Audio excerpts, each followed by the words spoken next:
You're listening to the CD Baby DIY Musician Podcast.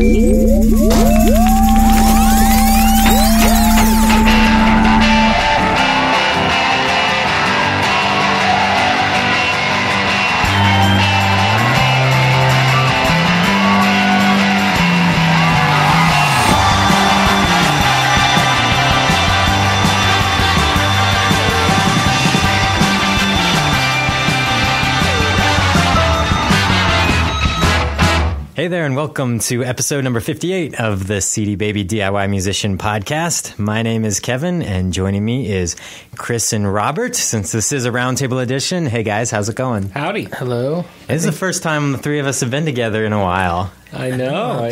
Getting all teary-eyed. Actually, that's just my allergies. Yes, Chris is suffering from... Swine flu? Yeah, swine flu and serious allergies. So if he starts oinking during the podcast, you'll know why.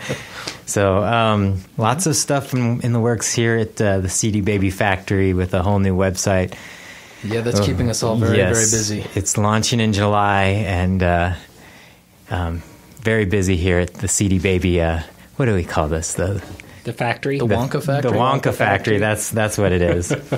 Well, Chris, welcome back. You were on tour. That's why we didn't see you last Roundtable. Indeed. And we'll be talking to you a little bit about that later on in the show and picking your brain and finding out what worked, what didn't work.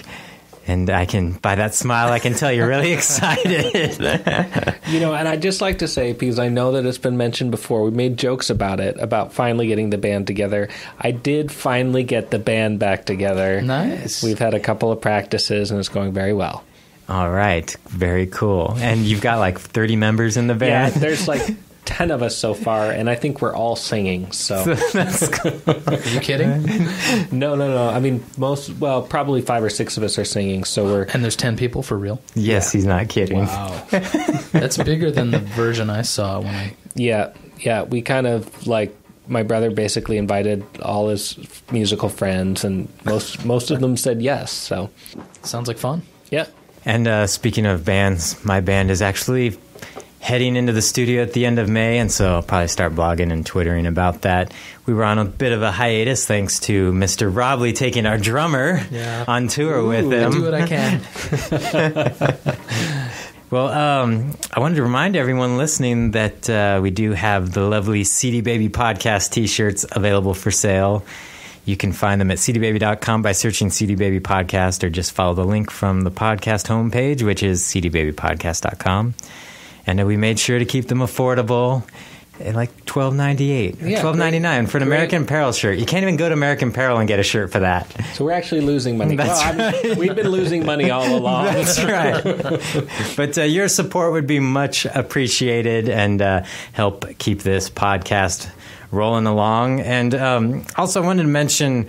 we always say it at the end of the show, but I want to mention at the top of the show that...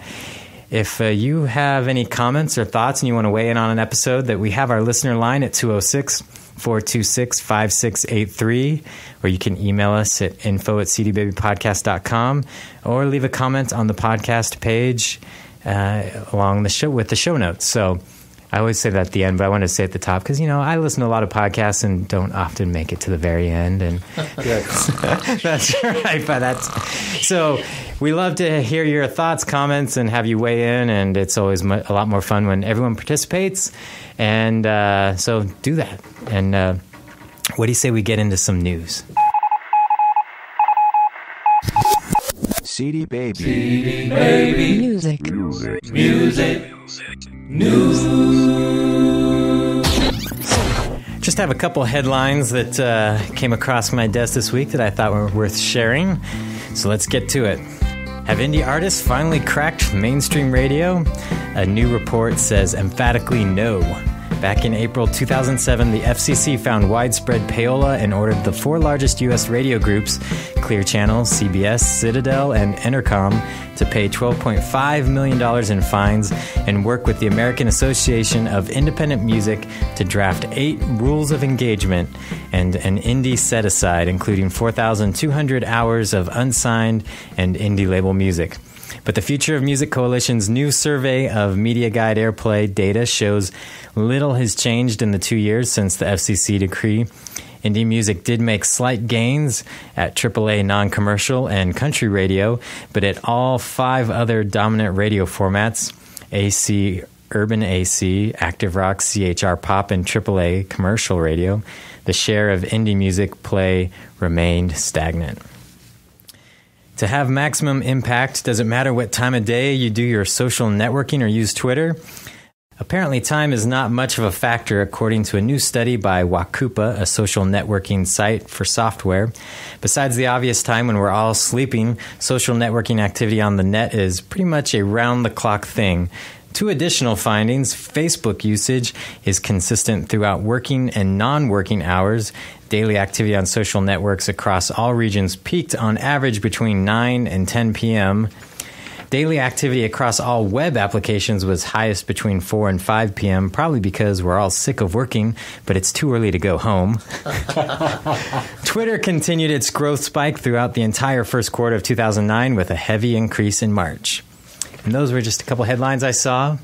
This report said on the weekends that social network activity didn't taper off, but my experience has been that on the weekends I hardly use Twitter, and I've noticed that when I do, not many people interact as well, and there's a lot less people commenting, where during the week, when people are in front of computers more, it's more common. But it was surprising to see, because when you're planning a lot of activity on the social network sites with intentions of promotion, it's always best to, plan it around times when people are there. And then you're like, East Coast time? Yeah. West Coast time? But here on the West Coast, I have seen, even though they say it in that report, and they have a pretty cool graph that shows that, basically once people got to work and got settled in, it was just constant all the way till evening. But I have noticed Get to work, people. That's what you go to work for, to use Facebook and Twitter. Otherwise, you have to do it at home. Yeah, exactly. Who wants to waste their time doing that? I know. So it was just interesting, because here on the West Coast, I had noticed that anytime I do something with Twitter, between 2 and 5 p.m. here seemed to be a really good time to post useful stuff. Yeah, well, you don't want to post early in the morning for musicians. Yeah. That's true. This study was not geared towards musicians, so maybe musicians, it would be drastically skewed. And that report about radio, that's no big surprise, but... no big surprise, but it burns my hide every time I turn on the radio, and it's just the same old schmuck. But, it is a free market, and, they're suffering from what happens when you play the same old thing over and over again. People tune out, and so... Yeah. I don't think the government should start forcing people to play certain things, but I just think it highlights that how stagnant it has become. And internet radio is so much more of a richer musical experience, things like Pandora or just other internet radio sites out there, that it just makes, traditional radio seem so outdated anytime I turn it on. I think it's the trap of the car, though. No one listens. Not no one, but most people don't listen to the radio at home or when they're out jogging these days. A lot of times they're listening to their iPod or Pandora or whatever. But when you're in your car, it's kind of, you're a little bit more trapped. Unless your car comes with satellite radio. You've got a few more options there, but... Right, but then they make you pay like a subscription service, right? See, I just listen to podcasts in the car. You can do that. Yes. And I know of one that would be a good one to listen to in the car. Car talk. Car talk. Yeah. All right, you two are fired. So, let's get into our next section. We normally spend a good deal of time recapping the previous episode, and the previous episode was my interview with Matt Malley, the former bass player of the Counting Crows. I thought it was very interesting to hear from Matt, and appreciative of him taking time to do so. But it was pretty self-explanatory, so we're not going to spend too much time rehashing it.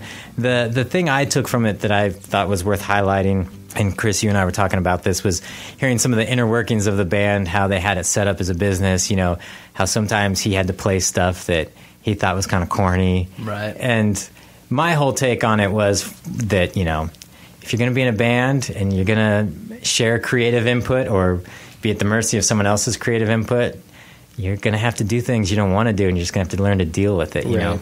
He seemed very gracious and also very understanding of his position within that band and within that business structure. And he seemed okay with, sort of just being the bass player. And that was refreshing. He wasn't one of those bitter guys that was always mad at the front man for... Right, totally. And that's probably how he could last for so long and enjoy it. I mean, he didn't leave because he was mad or anything, but...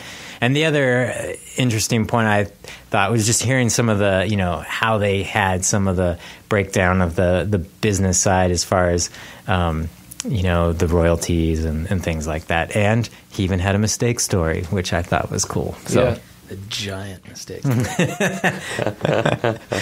So if you haven't heard that episode, check it out. It's a good one. It's always interesting to hear when someone reaches that level and hear the inside of what it's like to really be an artist at that level. And also just hear from a very down-to-earth perspective from somebody who's just a working musician, had a good run of it, ended up in a really great band that became really popular and successful. And, now he's back on, doing the indie thing. And it's sort of a neat little roundabout story. He's a good storyteller. Yeah, and that's what I liked. He just seemed like at the heart of everything, he's an artist, and he just happened to be an artist that had some things go his way and became famous, but at the end of the day, it's not about being famous, it's about being an artist. So it's a good interview. Check it out if you haven't heard it. It's episode 57, the one before this one.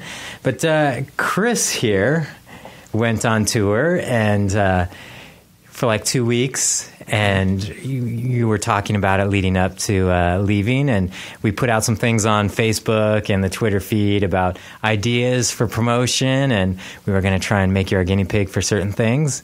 And so you're back. So what happened? How'd it go? Okay, well, you know how everyone says you have to have one of those tours every once in a while? It was one of those tours. Explain. That sounds like a bad thing. Well...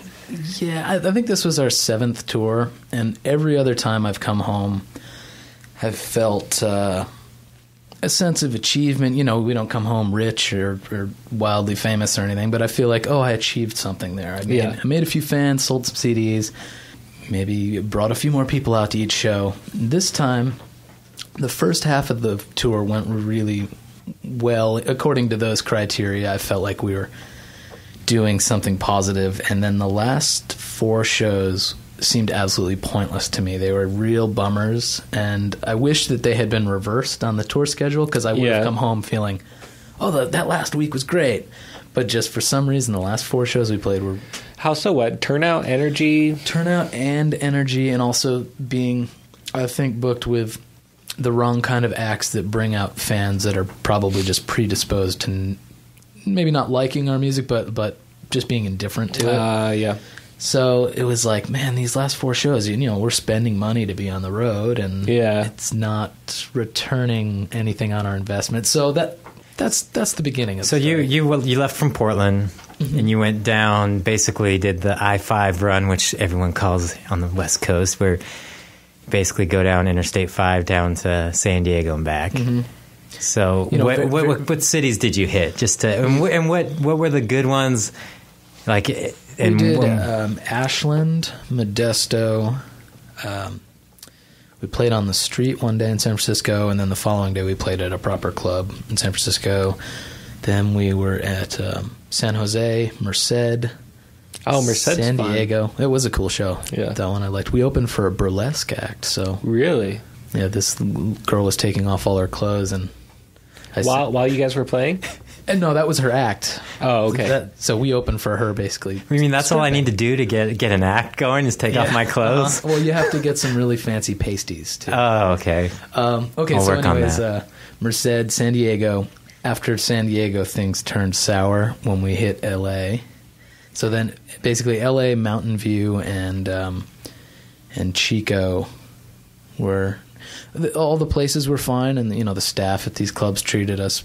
Isn't LA usually hard though, or not for you? Yeah, well, no, it's usually the hardest of the towns that I've played. Yeah. But, like, we've played there 5 other times, and I've never left there feeling like it was pointless. Right. This time I kind of went with my tail between my legs, so feeling a little defeated. But I guess that's what LA does to most people, so maybe I'm lucky it didn't happen till now. That's right.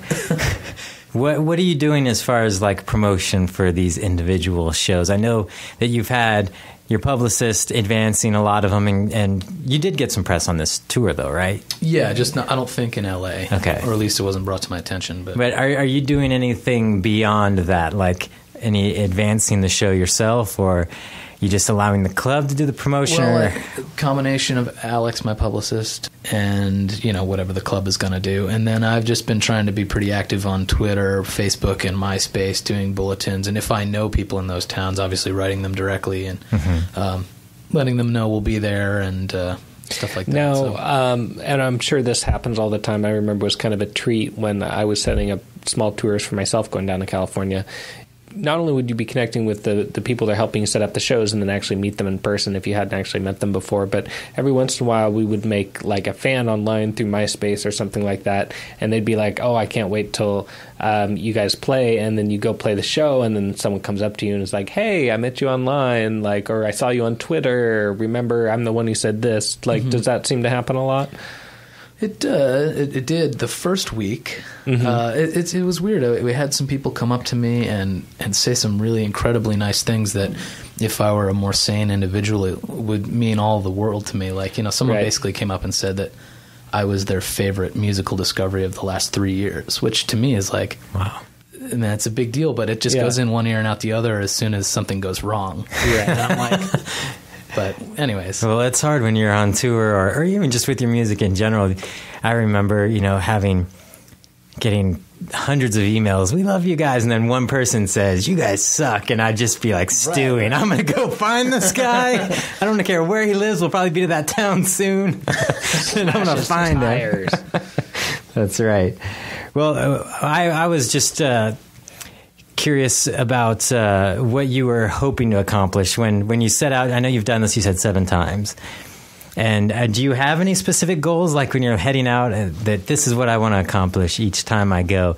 I want to build a bigger fan base, or I want to make some better connections in the city, or what do you... Yeah, I think it's a whole bunch of those little, more realistic goals. Like, I don't expect to come home and have a record deal or something, but make more fans, sell more CDs, hopefully see familiar faces that were there the last time we came through town, without stressing ourselves out too much. Maybe like we did it in studio in LA, which was cool, so taking advantage of some of that stuff. So, yeah, I just hope it grows a little bit each time. Did you... All right, we had our little...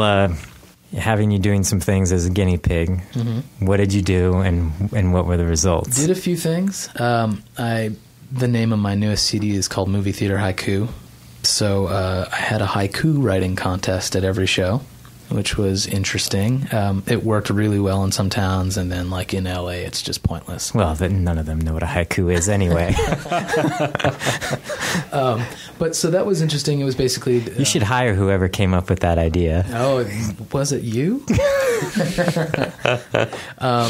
Yeah, Kevin told me to do it, and I do everything Kevin tells me to do. Well, yeah, me too. That's how it works around here. That's right. Let's see. So how did that go? Basically, I would come up with a topic for every show, put it out on MySpace and Facebook and Twitter, and so people could come to the show with some ideas in mind. They would write the haikus, hand them in, you know, at a certain point in the show. We'd look them over in the band real quick, you know, as much time as we had in between songs, and pick a winner, read it, and then... or sometimes I would read, if there were just a few entries, I'd read them all and let the crowd decide. The winner would get a T-shirt and a poster, and then I would post those on my blog, you know, that night or the following day. You'd post pictures of the people who got the T-shirts? No, post their actual haiku. Oh, post their haiku. Yeah. Oh, and that's so pretty cool. I've only gotten to the first 5 shows. I think I've got a whole bunch waiting to... Oh, Chris, gotta follow through. I know. Well, but back to work and see maybe. So, but it went. That idea seemed to work well. Well, the one thing I was realizing after, the first show, I realized we picked the winner at the end when the show was over, And then it was like, okay, now that the show's over, we have time to pick the winner. But really what that was doing was delaying people's decision about whether they were going to buy something, because maybe they would win. Oh, good point. So what ended up happening is, we announced the winner, and then people would come up and be like, did I win? You say no, and they would still buy something. So it wasn't deterring folks, it was just delaying it. So I said, okay, we have to do this during the show so that at some point they'll know whether they won or not, and then make the decision about buying a CD. So that was one lesson. What else did I learn from that experience? You tried a couple other things, didn't you? Did you? Oh, yeah. What else did I try? We did I kind of pimped out my merch booth a little bit more than I had on previous tours, mostly because the box that we had on previous tours finally broke. It was beaten down too hard. And that didn't seem to do anything in either direction. We didn't notice any, there wasn't an immediate reaction to this nice new suitcase that people were like, oh, I want to buy something. One thing that did work is for the first time, we did a package deal where you could get all 3 of my CDs or a couple CDs and a T-shirt for a reduced price than if you were to buy them individually. And that seemed to work. I guess it appealed to people's collector mentality. Cool. People love getting a deal. Right. And they'll throw in this set of steak knives. We sold drugs. That always works That well. worked really well. Especially in LA. We did. I know. That's how I got through high school. Going along that lines, you should try next time, or when you play here in Portland again, giving people 2 of the same CD for a reduced price so they can give it as a gift. I've seen somebody do that, and not even I've seen people actually package CDs together, which I think is pretty cool in an age where we know you can copy it and give it to a friend. We know you can put it in your CD player. You can burn it into MP3. We're going to make it easier for you. Here's another CD. Give it to your buddy. Give it to your friend. At a reduced cost, or for the price of one? For the price of one CD. Just put 2 in the CD package. That's not a bad idea especially if you've got you've got a couple older albums that you're not necessarily pushing as much right now. Right. Giving them 2 for the price of one, so they can give it to a friend. Or I think I'm pretty sure David Neville does that. He mentioned in the podcast episode number 55 that a lot of the success he's had with selling was that people really liked his music and they wanted to give it to someone as a gift as well, so they'd buy 2 copies, and so he had packages where they could get 2. And so with bundling, don't just think about multiple albums, think about the same album as well, because people like to give them away. The way we advertised it was basically just any 3 albums for this certain reduced price. So I suppose they could have picked a whole bunch of 1, but then... The other thing you should try is making the bundles, having them put together ahead of time. Get 2 CDs, tie them with some put some something, a little trail mix or something, a little bag of trail mix tied in there. I don't know. And with M&Ms, I love trail mix with M&Ms. I'm not eating anything from some indie artist on the road. Especially if those M&Ms just came out of a really hot van. Yeah, they're all melted. What is this glob of poo? Okay, never mind. But packaging it up in some sort of something, like having a little strip of paper with a haiku written that wraps around it, dried cranberries, and something like that. Are you hungry there? I don't know, Robert. Did you forget to eat lunch today? Maybe potpourri. I've been a little bit feverish. Yeah, we're all under the weather. If only some people would wash their hands in the bathroom here at CD Baby, we all wouldn't get so sick. I was trying to think of one other thing. I remember what it was. One last observation from merch stuff.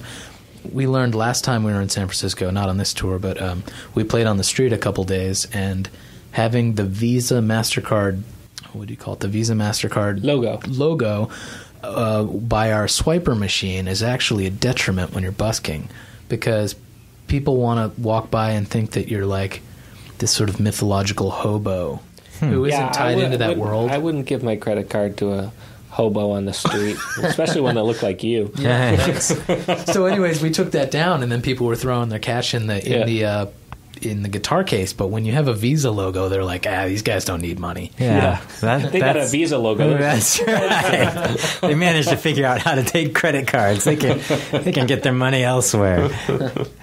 No, that is a good point, though. I mean, not only from the standpoint of, I wouldn't want to give my credit card to some guy standing on the corner. But at the same time, you're right. It is kind of like it's this organic thing of people playing music on the corner. What? There's a credit card terminal there? But he's going to make me a latte too? I mean, we hit that quick, and then people... That's interesting observation. Started donating.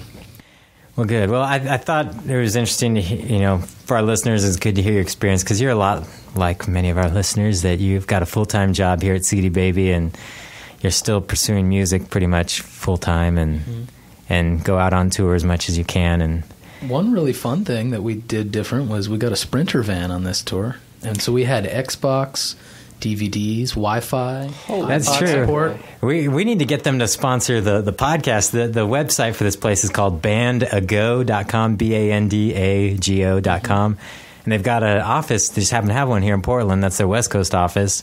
I think they have one in LA, and then there's one in Philadelphia. I think they might have one in San Francisco too. But this thing was pretty amazing. It had Wi-Fi. It was like a Sprinter van. Had a place for you to store your gear. Jacuzzi. And flat panel TV with Xbox. And it has a back storage compartment. And then we could fit all of our band gear, drums, luggage, merch, everything in the back. And then that still left room to seat 12 people. Whoa. It was crazy. Was it pretty affordable? I wouldn't say affordable, but...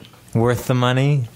I think so. We played every night on tour, so there was never really a spot along the way to rest and get much laundry or anything done. So I figured if we're going to be on the move like that, we can at least have some space to get away from each other on the road. Was the tour a financial gain or a loss? It was a loss this time, which was kind of another bummer. Yeah. The first few were losses, and then I think our last two broke even.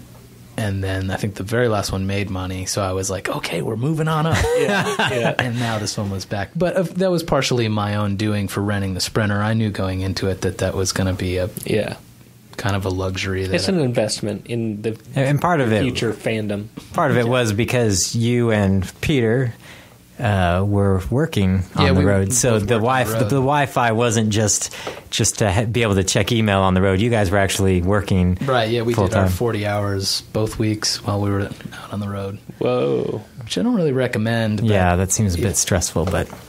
it's nice that we're able to do it. So what are you going to do differently next time? I think I should follow my own advice again and really spend as much time as possible putting shows together with appropriate bands or bands that I'm friends or acquaintances with. On this tour, I got a little bit lazy and went back to the attitude of, I've kind of have ins at these clubs, and I'll just send one email, have them say, oh yeah, sure, that date will be fine, and then let them worry about the booking. But in the end, it didn't really draw as much people as I was hoping, so... Well, let's get into some listener calls and hear what you guys have to say. Yo, this is your boy Shanks from Baltimore, Maryland. Yo, I'm just calling just to, give my story, on this podcast of a mishap, man. But I had a few, but one of the ones that happened to me early in my career, man, I was performing at this event. And, I tried to burn my own instrumental CD, but what I forgot to do was finalize the CD, after burning it, or thought I burned it. So when I get to the spot, they got my CD in, and I'm thinking like, I'm about to rock the show or whatever. And they was like, yo, your joint is not reading. I'm like, what do you mean it's not reading? I'm just standing there, like people just looking at me, staring like, yo, what is this cat about to do? So I had to think on my feet. I was sweating bullets, man. I was nervous. So they had like a drum set and a keyboard up there. So I asked anybody in the audience to play the drums and the keyboard. These two dudes got up there. They started rocking out the drums and the keyboard. So I just rocked with them and just did the joint live with live instruments, and I was like pretty much freestyling for the most part, and the people went crazy, man. So what I learned from that situation is to always be prepared, man, because you never know what might happen. Like the sound system could go down, or your mic can go out, or your music might not play, but you always got to be ready and quick to think on your feet, man, and make sure that your performance stay as potent as it would if you had everything there with you. That's my story, man. Again, this is Russ Shanks. Please check out my CD, man. The Underdog, which is on CD Baby. All right, peace. Kevin, this is Paula Benson. I live here in Georgia, and because I have so many hats that I wear, when I make a goof, it's a big one, and it usually costs me aggravation as well as money. But this particular time, I had 2 shows on the same day, and both of those shows were located in Spartanburg, South Carolina. So I proceeded to get all my things together, ready at the door, and I packed the car, and then I left. But as I got closer to Spartanburg, I realized that I did not have my directions to the first show. So I normally get my directions off of the internet, and I failed to do that. Then I realized I left my cell phone at the door charging, near the front door charging. So what I had to do was I couldn't call anybody to tell them that I was going to be late. So I proceeded to the second venue because I knew that they would know where the first venue was located at. But by the time I got my directions to get to where I was supposed to be, I was about 45 minutes late. So the person that that was handling the show, she wouldn't let me do it, which she had every right not to. So I was aggravated, teed off, that I could bear forget my directions, then forget the cell phone. I lost so much money that day, but more than that, my credibility was just thrown out the door. This is Paula Benson, and I hope that those who are listening will learn, be as organized as possible. Life ain't easy.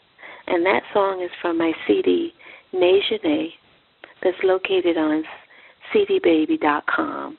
Have a great evening, everyone. Goodbye. All right, so there was a couple mistake stories for you. We didn't have that problem because on tour we have one guy that's always responsible for doing like the triptych or whatever you want to call it, like the itinerary and how to get there. And then if that happens to be wrong, we have a few iPhones, The iPhone is an amazing tool to be traveling with. It'll probably even play the show for you if you let it. Ooh, they have an app for that? Yeah, yes, they do. It'll probably cook your eggs in the morning. That's true. Then the first caller, Rashank, I think he said his name was. It was hard to tell, but that wouldn't work for most bands, just having some guys jump up. But for someone who can freestyle and rap, hey, man, looks like he won over some fans doing it. Way to save the day. Yeah. All right, we got some more calls. Hey there, CD Baby. This is Glenn Dixon from the Canadian band Global Chillin. Even though MTV is more or less dead, there's a brand new market out there for music videos. And I'm not talking YouTube either. I'm talking video podcasts. The emergence of the iPhone has really made these things take off on iTunes, and there are more and more available every day. There's a category there just for music, and it's still a bit sparsely populated. So we went ahead and set up our own feed. It's not that easy to do, but on the other hand, I'm no techie, and with a little bit of diligence, we managed to figure it out and get it set up and accepted by iTunes. Just search for Global Chilling, and it comes right up. You can watch it there or subscribe to it and see new videos come up as we add them. I also wanted to say that we have to challenge the old ideas of what a music video should be. No more pretty boys in tights or big dance numbers or whatever. If you have a look at ours, you'll see we're not even in them. Or not yet, anyway. There are more interesting things to look at than us. And it's a much finer way to really define your niche. Or, niche, as we say in Canada. Thanks, CD Baby, from your northern fans, Global Chilling. This is Monty Singleton, and I'm specifically not going to plug myself on your show because one thing that I have learned is not to waste my time and energy promoting to other musicians, better spent promoting to non-musicians, and I'd be really surprised if any of the artists listening to the podcast ever downloaded anything from the plugs on the show. But anyway, I've got a couple suggestions, and I think it would be really interesting to compare the old ways, the ways in the 90s versus the ways now of the music industry Specifically, I'd really like to hear Kevin's entire major label story, a show dedicated to it possibly with all the details. And then also I'd be interested in hearing radio promoter, like a college radio promoter, interviewed as to the way they're doing business now versus the way they're doing business, maybe a decade ago. I know that college radio isn't relevant the way that it used to be, and also the ways that online radio like Pandora, Django, Last.fm are changing the business model. And is it all just indies that are jumping onto this, or are college radio promoters even doing this sort of thing anymore? Or maybe they're just out of work. Anyway, keep up the great job on the show. Love listening to it. Thanks. All right, thanks for those calls. And Monty, we have thought about having a radio promoter on the show, and part of the reason why we haven't made it happen is because I offended them all. That's and because the last thing he said that they're probably all going to be out of work. I just would have a hard time interviewing them and it not coming across as sounding hostile. Not hostile, but asking the hard questions when someone, you're basically talking about what they do for a living. Mm-hmm. And because you think it's basically an ineffective job. Is that what you're saying? Not necessarily an ineffective job, but I just think for indie artists that radio is like that story at the beginning. It's a dead deal. Traditional radio. But he is talking about college radio. I mean, that's not dead to indies. No, but whether or not it's effective, I'm not sure. But yeah, so it might be good. Yeah. But the thing is, I don't want to. It's hard to get a guest on and know that you're going to ask them some pretty hardball questions, and I don't know. I don't want to set them up to look bad. Yeah, but we got to get the facts for our artists. Maybe they'll, surprise you and open some of our eyes to their That's value. true. That's true. That's true. Or not. The number one thing that it's always worth money to spend on, first off, is a publicist. And as you have seen that you've gotten some great press that has probably done more for you than just getting some songs played randomly on some college stations. So that's my feeling on it. And I know that most artists don't have the amount of money to go beyond that. So, well, maybe we could do a show that's not necessarily, maybe it doesn't have to be a college radio promoter. It could be a college radio director. Okay. Maybe we can do both sides of the story. Yeah. There Point, counterpoint. Point, counterpoint. That's right. And you could be like, how do you get your music on a college radio station? How do you live with yourself taking that much money from indie artists? Well, I'll play whatever you want. Just give me your CD. And Monty, if you have any questions about whatever, the label stuff, I'd be more than happy to answer them. We want to ask you the hard questions, Kevin. You can ask me. I actually do spend a lot of time thinking about what it was like for us in the mid to late 90s and what it would be like today, because it's totally different. I mean, the internet was a non-factor back then. In fact, I came across some publicity thing that we sent out. It was like an ad we took out in some papers and sent out to like all the industry people that with all these list of accomplishments that we had as far as like sales and charting positions and things like that. And one of them was 22,000 hits to the Small Town Poets website. And I was just laughing because back then it was a big deal, most people weren't really online yet. And, but now that's laughable. I mean, we probably would have gotten that in a day, or at least a couple weeks. It would have been all spam robots. Yeah. So yeah, I do think a lot about it, and it is totally different. But some of the things that, I think that got us success back then still are core things that artists could be doing now that we did just on our own, because most of it was stuff we did do on our own that the label didn't really facilitate. A lot of it was our manager saying, go do this while you're on the road, and we did it, and people became fans. But someday we'll do at some point Chris and Robert can, I don't know, they're probably bored of hearing my stories anyway, so... And yes, video podcasting, like the first Glenn said about, there's still not many artists doing it. And I think the iPhone has facilitated a little bit more popularity with it. I wasn't a fan of video podcasts before. I still don't watch many of them because I usually listen to podcasts in the car or while I'm working out two things that you really can't focus on a screen. Well, right, and I think people are still confused by video podcasts a little bit. They're like, well, I can watch video on my phone, I can watch video on the computer, I can, why is a podcast different? I mean, the only different element really is the subscription element, which is nice. Yeah. But I think that people are like, well, why can't I just go to the website? Yeah. Yeah, and it is a much bigger download, but yeah, there's not as many artists doing video podcasts, and so if you're somebody who has those means to do it, go for it. It's probably make some inroads there. That was episode 11 or 12 or 10 when we interviewed Moving Rushmore, who got pretty popular just by doing a video podcast. So yeah, that was a great episode. Check it out. Yes, good. I'm going back in the archives. Well, I think we've rambled enough. Do you guys have anything else? I should probably mention that, I mentioned at the top, if you want to weigh in on touring or give us your ideas that have been working for you or your thoughts on touring, you can call us. Mistake stories, guffaws. Yes, embarrassing moments. Everyone loves a good embarrassing moment. Indeed. You can call our listener line at 206-426-5683. And the number's also on the podcast website at cdbabypodcast.com, where you can go to leave a comment as well or email us. So do that. You've been listening to the CD Baby DIY Musician Podcast, broadcasting from Portland, Oregon, USA.